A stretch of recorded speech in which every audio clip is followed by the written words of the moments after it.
Ярдәм мәчетен электән үк беләм. Аңа бизәү эшендә мин беркадәр булыштым да, минем эскизлар буенча эшләнде.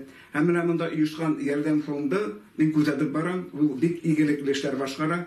Бигрәк тә менә бу таҗлы вирус таралган вакытта, өлкән яшьтәгеләр үйләреннән чыгылмыйча тилмереп яткан вакытта, аларны ярдәм итүе, булышуы, яннарына барып күңелләрен күтәрүе бик безнең дин тарафыннан югары дәрәҗәдә хөрмәт ителә торган нәрсә.